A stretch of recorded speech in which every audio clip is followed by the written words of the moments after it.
Hi friends, I hope you all are doing great. It's me, Nikki, here with a fun DIY holiday project. We're going to make a winter herb garden. And thanks to my friends at the Home Depot for sponsoring this video. So let's jump into making this herb garden that is holiday inspired, perfect for that gardener in your life or even for your own home. So let's get started.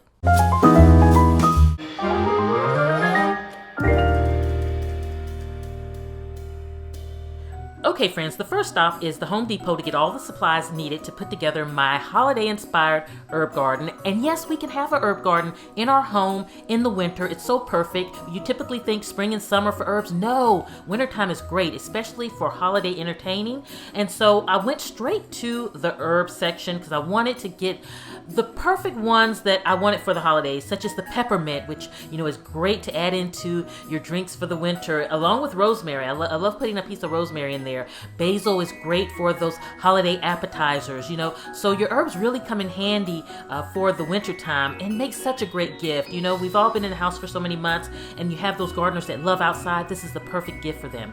I found the white pots that I wanted. Some of them, I didn't have enough in the white, so I'm going to paint these white so that they all look uniform.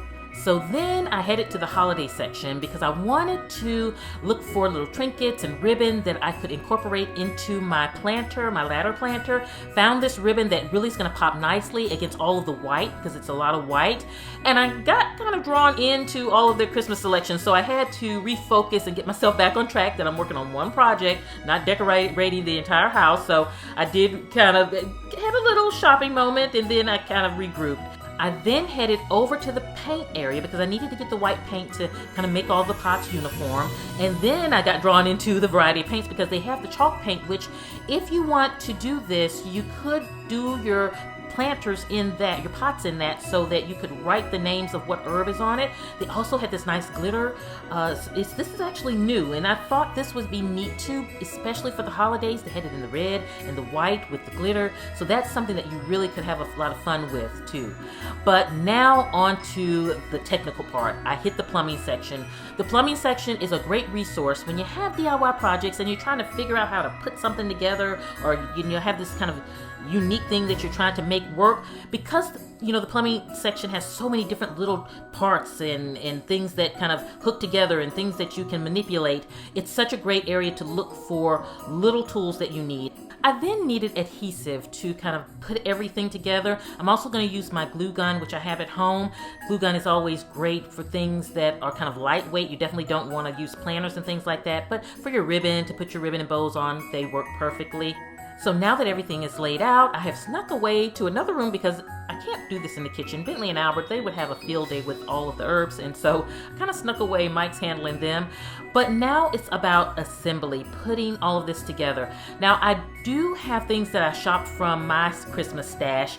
I love these nutcrackers here. They're just all white. They're going to go great with the pots. They're actually going to be my tags. I'm going to use them to tag what each herb is, and it's going to really look just kind of simple but beautiful and festive. And I love how the paints turned out on the pots. Everything worked out great. You know, we had a bit of rain this week, so that was a challenge trying to paint in between the rain, but overall it worked out and the pots look absolutely beautiful. So one thing about me and my DIY projects, I love getting those kind of essential things out of the way, such as any painting that you need to do, kind of any, you know, adjustments that you need to do, and then have everything laid out so that I can enjoy the process of assembly. And so the ladder is one that I've had for a while and did not know what to do with it. And now I know what to do with it. I'm going to mount my pots, 2 on each one of the steps, and I think it's going to be beautiful. Now, if you don't have a ladder, if you go to the Home Depot website, which I'll put the link in the description box below, they have beautiful decorative ladders that you can shop right from their site. So what I decided to do is I'm going to actually attach a L bracket to the ladder so that the pots are more so sitting on it and they have that secondary level of security, which I think is needed. Now that that is done, I'm putting on this little sign at the top that says fa la la, great for the holidays. I'm going to embellish it a little bit. You'll see that towards the end. I'm using E6000 to attach it. I also have the brackets on there so that if I want to unscrew it and take the sign off and maybe replace it for a different season, that's the great thing about this. By simply, removing some of the decor aspects or disguising some of them rather, you can alter this for different holidays. You can also keep it throughout the winter. You can do one for fall. The herbs wouldn't necessarily change, but all of the decor can. I'm also taping it down so that it can dry overnight. Okay, now that we have the sign here and we have our pots attached and it's the next day and we're ready to implement, you'll see that I added the L brackets for the extra security. I have my sign. I even put an L bracket on that. I was just got L bracket happy. But now I know that the pot is kind of glued to the L bracket, but the L bracket is screwed into the actual ladder. So the L bracket's not going anywhere, and then the pot has something to rest on, which I really feel that this was kind of a more secure way of doing it when I got into the project. And also here it's easy to unscrew and take the sign off, so that shouldn't be a problem there. So if I had to recommend anything, I would say the L brackets is the way to go. And that's the great thing about DIY projects. As you get into it, you kind of tweak and change things and learn as you go. So now it's about incorporating the nutcrackers. I'm going to put one nutcracker in each one of the pots. And again, it is going to serve as the kind of stake, a tag for the herb, but it's in a beautiful way. This is also a great project that you can do with a family, and each family can have their own herb that they plant, and it can have their name and what's on it. In the Home Depot, they also had a set of 6 nutcrackers that had color in it if you prefer more color. So definitely check that out. I just printed from the computer the name of each herb, and then I put it on the hat of the nutcracker. I thought that it was just such a whimsy and cute touch, just bringing a little fun and holiday spirit to my winter herb garden.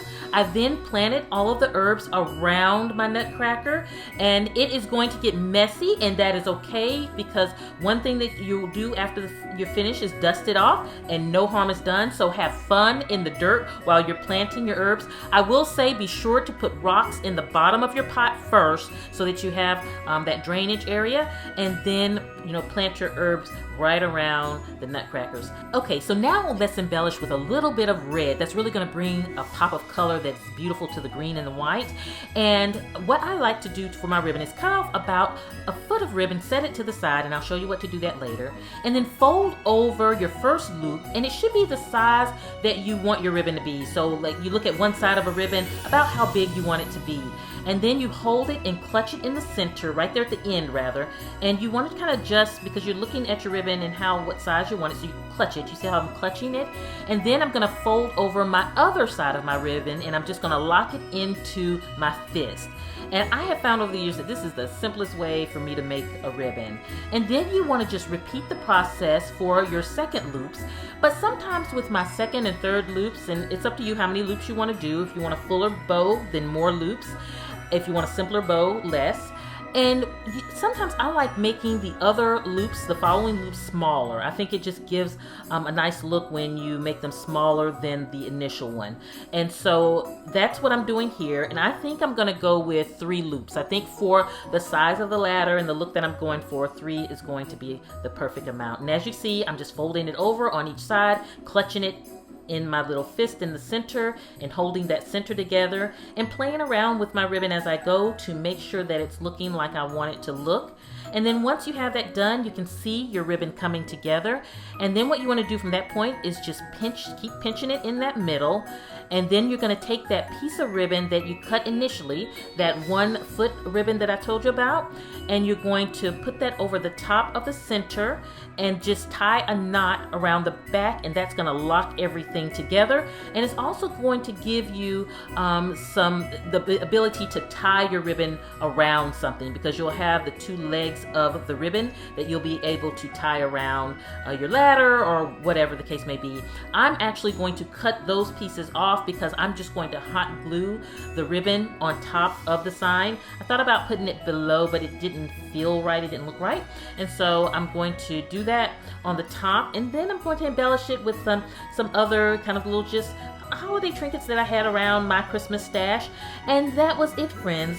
This is my holiday herb planner, which is so exciting to now have this in place in the kitchen and to be able to use it and for it to fit in with the holiday decor. This is such a great hostess gift. What a wow hostess gift to give to someone. Or if you have someone who lives alone and they've been kind of secluded for a while with the pandemic and everything, this is great to give them something to have as a fun, just a fun gift in their home, a fun thing in their home to really celebrate the holidays.